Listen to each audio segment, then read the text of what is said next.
It's a rare victory for the New York Giants as they defeat the Carolina Panthers 25-3. So Sam Darnold back at MetLife, and he ends up getting benched in the second half. It was ugly. And hey, look, I'm not rooting for the Giants to win at this point, but it was, I guess, easier to take that it wasn't like a close game. It was for a while, but the Giants ended up really winning very handily against the Carolina Panthers. And the Giants defense played well today. They actually ironically gave up their first points of the season in the first quarter, an opening field goal drive for Carolina, and that was it. The Giants scored 25 unanswered. They're not a team that normally plays well at home at MetLife Stadium. They did this in this game.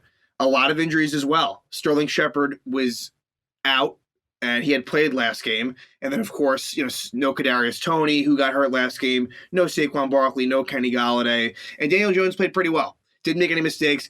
He made a great catch, actually, a one-handed catch on a throw by Dante Pettis. A little bit of trickery there. That was probably the highlight of the game.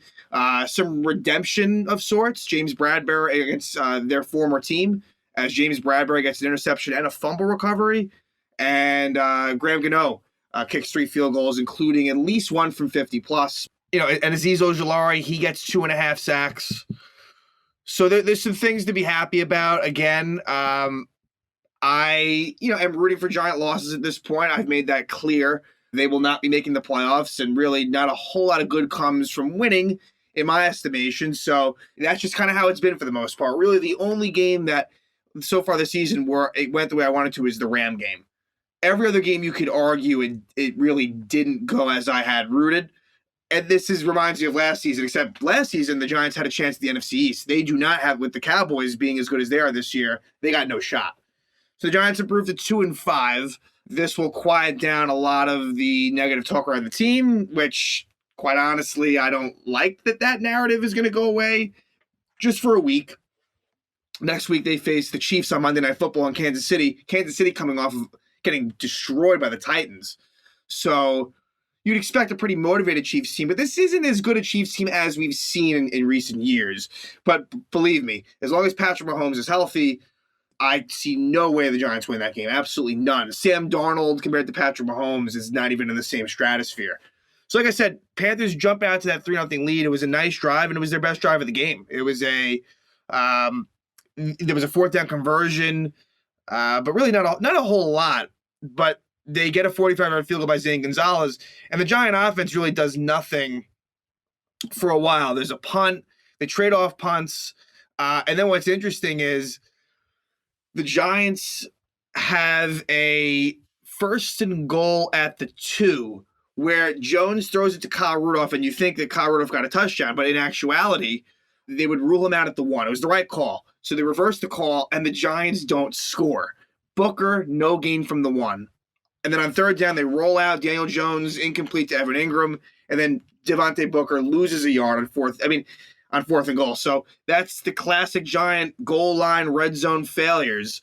And it was on full display there, although it ends up working out for them in a way because Sam Darnold would be victim to a safety right at that moment. It was on a 3rd down, and it's intentional grounding, and it's a safety. So the Giants get 2 points, and it's 3-2. And the Giants get decent field position from there, and a big 27-yard pass play to Dante Pettis, who is basically the number 2 wide receiver behind Darius Slayton, who returned. He had been out for a few games with a hamstring injury, and it would lead to a Graham Gano. There it is, a 49-yard field goal. So Gano really, he is one of the best kickers in the NFL, although there is a lot of good kickers in the league. And so that field goal by Gano gives the Giants a 5-3 lead. Then again, they trade off a couple of punts. Then a really bad interception by Sam Darnold. He moved them down the field, a couple of big completions to DJ Moore, and it's a 2nd and 24 at the 15. So at that point, at the 25. So you're thinking at that point, all right, don't turn the ball over.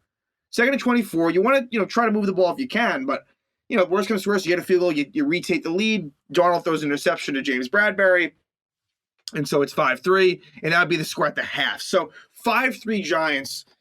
Classic sort of boring Giant game to that point. And a lot of punts, 3 and outs, to start out the half, but then the Giants would have their best drive of the game. Slayton gets a 15-yard catch. Devontae Booker gets involved. Dante Pettis as well. Well, I guess Dante Pettis as a quarterback, I should say. Dante Pettis, a great catch, 16-yard catch by Daniel Jones. Really just for a quarterback. He's very athletic, Daniel Jones. There's no doubt about that. And Daniel Jones, he got involved in the run game more today. And what ends up happening is on 3rd and 3 at the 5, it is Jones to Dante Pettis for a 5-yard touchdown. So that makes it 12-3. And with the way the game was, it kind of felt like it was over right at that point.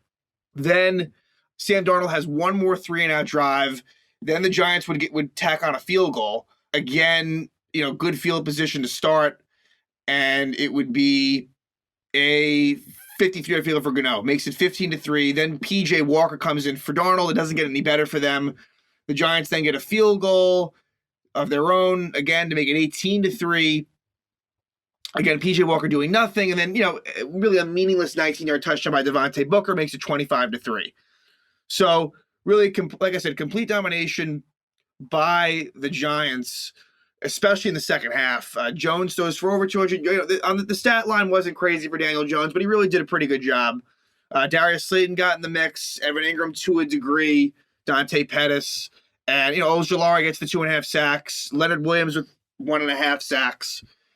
Yeah, I think with the Giants, you see where it goes from here, but really kind of, in my opinion, a nondescript win. And I guess give credit to Joe Judge, give credit to the team for not giving up, for sticking with it after an embarrassing loss to the Rams. Really a tough stretch. And now they go to Kansas City on Monday Night Football. We'll see what they do. They've played some okay road ball. I mean, they did go to New Orleans and they beat them. But Kansas City coming off of that embarrassing loss to Tennessee, I would expect the Giants to take the brunt of that. Certainly on the offensive side, I would expect Pat Mahomes to dice up the Giant defense. Going from Darnold to Mahomes couldn't be a bigger difference on that Monday night stage. I would be shocked if the Giants win that game. And there are a lot of games on the schedule from here on out where you can circle those losses.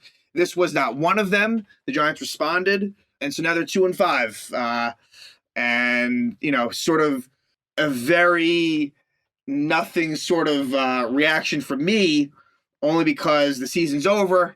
There would have been more if they had lost this game. There's kind of more fuel to the fire and a lot more talk about firings and where they go next and the trade deadline soon. So don't really see this as much of a positive, but Giants win it 25-3 against the Carolina Panthers as they go to Arrowhead to take on Pat Mahomes and the Chiefs on Monday Night Football next week.